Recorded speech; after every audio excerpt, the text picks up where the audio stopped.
আসসালামু আলাইকুম প্রিয় চাকরি প্রার্থী ভাই ও বোনেরা। আজকে আপনাদের জন্য আরও একটি নতুন ভিডিও নিয়ে হাজির হলাম। আর এই ভিডিওতে আজকে আমরা আলোচনা করব গাজীপুর সিটি কর্পোরেশনের একটা নিয়োগ বিজ্ঞপ্তি প্রকাশ করেছে। আমরা সেই নিয়োগ বিজ্ঞপ্তি নিয়ে আজকে বিস্তারিতভাবে আলোচনা করার চেষ্টা করব। তো আপনারা ধৈর্য সহকারে সম্পূর্ণ ভিডিওটা দেখলে আশা করি অবশ্যই উপকৃত হবেন।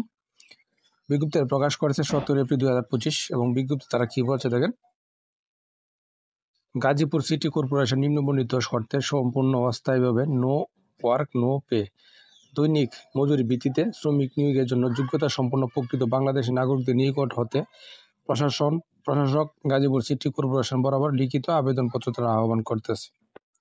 এখানে একটি মাত্র পদের নাম হলো পরিষ্কার পরিচ্ছন্নতা কর্মী এবং এই একটি পদে তারা 100 জন লোক নেবে এবং অর্থ মন্ত্রণালয়ের অর্থ বিভাগের নির্দেশনা অনুযায়ী শ্রমিকের মজুরি পরিশোধ সহ অন্যান্য কার্যক্রম তারা সম্পাদন করবে এবং যোগ্য আগ্রহী প্রার্থীকে আবেদনপত্রে পদের নাম, পিতার নাম, প্রার্থীর নাম, পিতার নাম, মাতার নাম, স্থায়ী ঠিকানা, বর্তমান ঠিকানা, জন্ম তারিখ, জাতীয়তা, ধর্ম, বৈবাহিক অবস্থা, শিক্ষাগত যোগ্যতা, মোবাইল নম্বর ইত্যাদি সুস্পষ্টভাবে উল্লেখ করে আগামী 30 এপ্রিল 2025 তারিখে বিকাল 4 মধ্যে আবেদনপত্রটি ডাকযোগে অথবা সরাসরি প্রশাসক গাজীপুর সিটি কর্পোরেশন গাজীপুর বরাবর পৌঁছাতে হবে।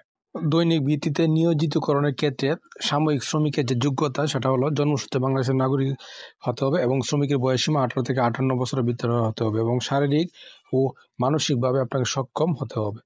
শ্রমিক নিয়োজিত করার সময় বয়সের প্রমাণস্বরূপ জাতীয় পরিচয়পত্র বা জন্ম নিবন্ধন সনদ থাকিতে হবে এবং শ্রমিক নিয়োজিত করার সময় সার্বিক সামাজিক আচরণ ও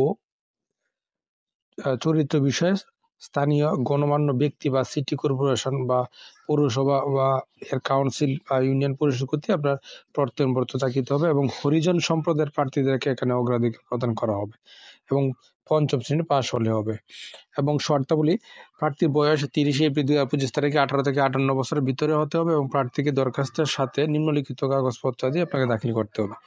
কী কী কাগজপত্র? 1ম শ্রেণীর গেজেটের কর্মকর্তা কর্তৃক শিক্ষাগত যোগ্যতা সত্যায়িত সনদ অনুলিপি এবং জাতীয় পরিচয়পত্র, জন্ম সনদের সত্যায়িত ফটোকপি, নাগরিকত্বের প্রমাণস্বরূপ স্থানীয় সরকার বা ইউনিয়ন পরিষদ কর্তৃক নাগরিকত্বের সনদপত্র, সম্প্রতি তোলা 2 কপি পাসপোর্ট সাইজের রঙিন ছবি এবং নির্ধারিত তারিখের পর তারা কোনো আবেদনপত্র গ্রহণ করবে না এবং নিয়োগের বিষয়ে কর্তৃপক্ষের সিদ্ধান্তই চূড়ান্ত বলে গণ্য করা হবে এবং এ নিয়োগ সম্পূর্ণ অস্থায়ী এবং নিয়োগের তারিখ হইতে 1 বছরের জন্য প্রযোজ্য হবে এবং যে কোনো সময় কর্তৃপক্ষ এ নিয়োগ বাতিল করতে পারে।